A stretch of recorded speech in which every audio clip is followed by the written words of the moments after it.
Bonjour à tous. Voilà, vous attachez que toutes ces paroles soient pour la réfoua chez les mains de tout le Ham Israël qui en a besoin. Amen. Keneratson. Il est écrit dans la paracha de la semaine, Ele advarim asher diber Moshe el kol Israël. Voici les paroles que Moshe a adressées à tout Israël. Quel type de paroles Moshe a adressées à tout Israël? Rashi nous dit des reproches, des remontrances. Quel type de remontrances? Quel type de reproches? Le premier mot de la paracha nous le dit, Ele, qui est composé de 3 lettres. Aleph, Lamed, E. Aleph comme Avak, Lamed comme Lachon, E comme Aral, Avak, Lachonara. La médisance, Rabotai. Moshe Rabbeinu a dit à tout le peuple, on doit se renforcer sur la médisance. C'est une faute grave, on doit se battre contre ça. Comme la Gemara Baba Batra nous dit, peu de gens commettent l'inceste. Majoritairement, les gens commettent le vol. Et tout le monde commet le Lachonara, la médisance. On doit se battre contre ça. Contre le Lachonara.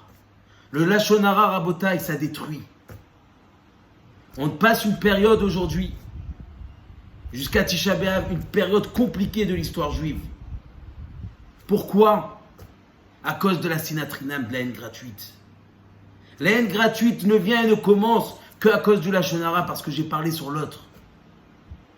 Parce que je me suis moqué de l'autre. Parce que je suis venu à haïr l'autre. Pourquoi je haïs l'autre? Parce que je ne sais pas que lui et moi, nous avons la même mission sur cette terre. La mission de dévoiler, de glorifier, de reconnaître Akadosh Baruch Hu. Quand on saura qu'on a la même mission, qu'on est des collègues pour le même patron Hachem, on arrêtera de parler de l'autre. Et c'est ça que Moshe Rabbeinu va apprendre au peuple. Le Lachonara, ça détruit. Un jour, un vieil homme a accusé son voisin de l'avoir volé.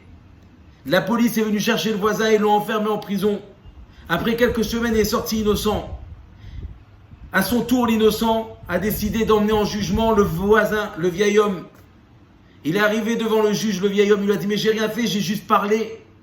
J'ai juste dit quelques mots. » Le juge lui a dit « Pas de problème.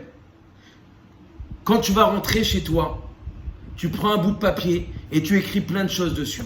Après, tu le déchires et tu les jettes par la fenêtre de ta voiture. Et demain, tu reviens. » Le lendemain, le vieil homme est revenu devant le juge. Le juge lui a dit, est-ce que tu peux me montrer le papier?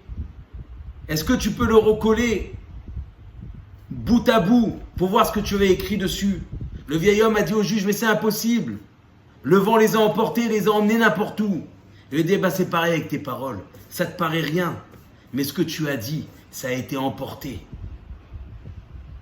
Et ça a été dit à tout l'entourage, à tout le voisinage, à toute la ville, tout le quartier. Et ça a fait une mauvaise réputation à ton voisin. Voilà ce que fait le Lachonara, Rabotai. Ça détruit, ça massacre des familles entières. Juste pour se remonter un petit peu plus à nous-mêmes. Battons-nous contre ça. Si on ne sait pas dire du bien de notre ami, taisons-nous. On ne doit rien dire. Quand tu viens à glisser, tu peux te rattraper.